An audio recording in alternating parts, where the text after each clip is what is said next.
कि देखो फेज़ 14 अगर आया है और 3000 की वैकेंसी है और तुम्हारे अंदर जानकारी है, तुम अगर सक्षम हो तो ज़रूर फॉर्म भरो, ज़रूर इसके लिए अप्लाई करो। मैं गारंटी कहता हूँ कि सिलेक्शन हो ही जाएगा। ठीक है, मतलब अगर तुम ईमानदार से हो तो। अब तो मन एक्साइटेड हो चुका है फॉर्म भरने को लेकर के, तो फॉर्म कैसे भरें? तो मैंने आपको कहा कि एक एसएससी का एप्लीकेशन है, आप उससे कर सकते हैं।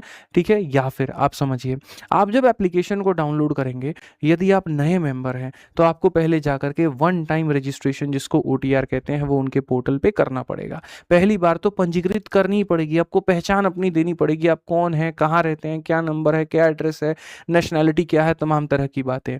उसके बाद आधार से आपको ऑथेंटिफिकेट किया जाता है कि आदमी फर्जी तो नहीं है, सही बोल रहा है कि नहीं बोल रहा है। तो गवर्नमेंट के डेटाबेस से आपको मैच किया जाता है। जब वेरीफाइड हो जाता है तो आपकी लाइव फोटो ली जाती है, एकदम आप सामने खड़े रहते हैं, वेबकैम से फोटो लिया जाता है।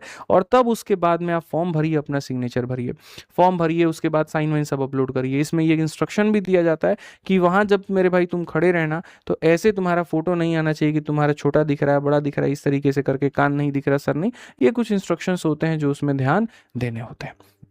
ठीक है, फॉर्म भरने के बाद में मेरे भाई तब आप हर चीज़ के लिए बढ़िया तरीके से एलिजिबल हो जाते हैं और उसके बाद में आप अपनी पेपर देते हैं। तो देखो इस बार मेजर जो चेंजेस हुए हैं वो क्या क्या हुए हैं। पहले यहाँ पर जो पेपर होता था उसके अंदर में आपके वो 4 विषय पूछे जाते थे, टाइमर का कहानी नहीं था। अब टाइमर का कहानी है। बीच में धोखाधड़ी कोई ना कहे, किसी के जगह पर कोई दूसरा पेपर ना दे रहा हो, तो इन्होंने लाइव फोटो का मेरे भाई सिस्टम भी यहाँ पे रखा हुआ है कि तुम वहाँ जब जाओगे तो तुम्हारा लाइव फोटो लिया जाएगा। फॉर्म में यहाँ दिक्कत आती थी, साइबर कैफे वाले से आप जाते थे भरवाने, उसको जानकारी नहीं होती थी तो प्रॉब्लम होता था। तो इन्होंने कहा माई एसएससी मोबाइल एप्लीकेशन एक हम दे देते हैं, तुम वहीं से फॉर्म भर देना। यहाँ कोई और तुम्हारी जगह पेपर देने ना पहुंच जाए तो आधार ऑथेंटिफिकेशन वो रखेंगे, उसके माध्यम से वो चेक करेंगे कि आप ही हो या नहीं। और करेक्शन के चार्जेस जैसे मैंने बताए थे वो यही इन्होंने इस बार रखे हुए हैं। देखो फेज 14 अगर आया है और 3000 की वैकेंसी है और तुम्हारे अंदर जानकारी है, तुम अगर सक्षम हो तो ज़रूर फॉर्म भरो, ज़रूर इसके लिए अप्लाई करो। मैं गारंटी कहता हूँ कि सिलेक्शन हो ही जाएगा। ठीक है, मतलब अगर तुम ईमानदार से हो तो।